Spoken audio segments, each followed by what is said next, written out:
Чүйдө УКМКнын кызматкери 19 жаштагы кызды зордуктоого аракет кылган деп шектелүүдө. Бул тууралуу облустук милициядан билдиришти. 4-июль күнү ал Амидин районунун ички иштер бөлүмүнө 19 жаштагы кыз арыз менен кайрылган. Арызда чала таанышы 3-июль күнү 3:30 чамасында Бешик Көңгөй айылында зордуктоого аракет жасаганы жазылган. Бул факты кылмыштардын жана жоруктардын бирдиктүү реестрине катталып, сотко чейинки өндүрүшкө алынган. Сотко чейинки өндүрүштө кыз суракка алынган. Анда ал шектүү менен жетекчисинин досунун үйүнөн таанышканын айткан. Үйдөгү отуруштан кийин ал аны үйүнө жеткирип коюуну сунуш кылган. Натыйжада ал эркине каршы унаада зордуктоого аракет кылган. Шектүү 1993-жылы туулган аттуу жаран жана ал бул фактыны моюнга алган эмес. Учурда териштирүү иштери башталып, тийиштүү экспертиза дайындалган.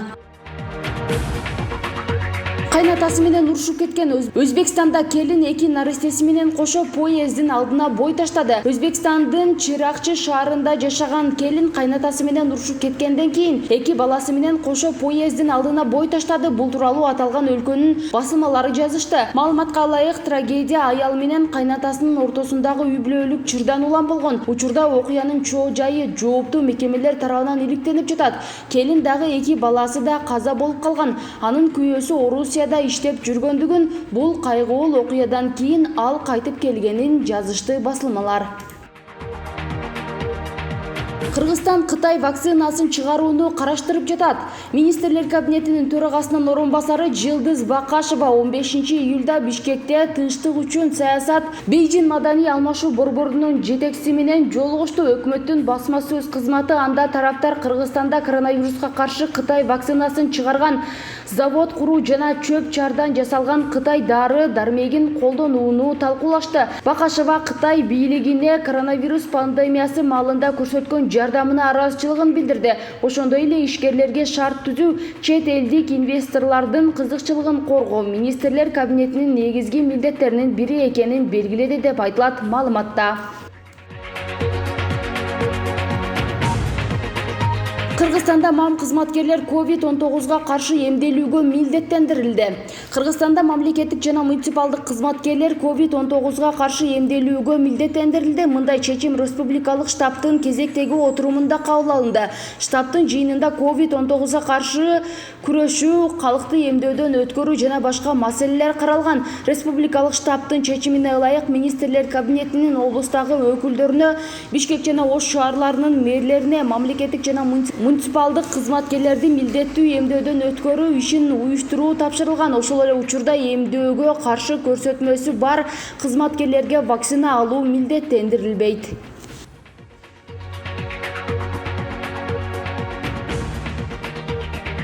Президенттин облустардагы ыйгарым укуктуу өкүлдөрүнүн институту түзүлөт.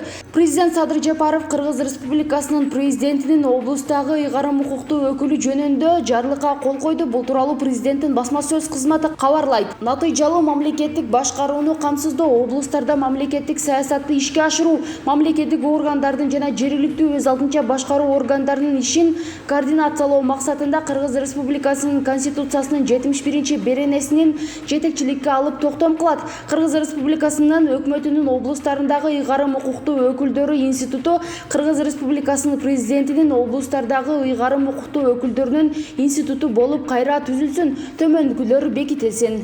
Кыргыз Республикасынын президентинин облустагы ыйгарым укуктуу өкүлү жөнүндө жобо 1-чи тиркемеге ылайык.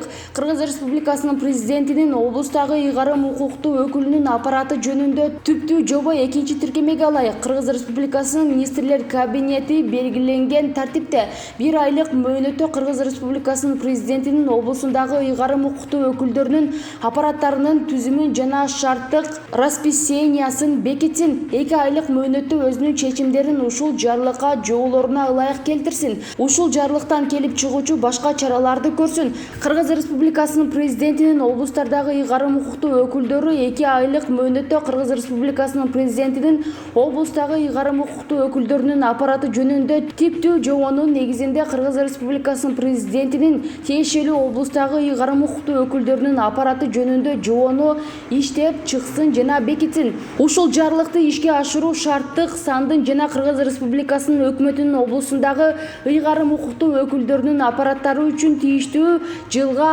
жана кийинки жылдарга республикалык бюджетке каралган каражаттардын чегинде жүргүзүлөт деп белгиленсин. Жарлык расмий жарыяланган күндөн тартып 7 күндөн кийин күчүнө кирет.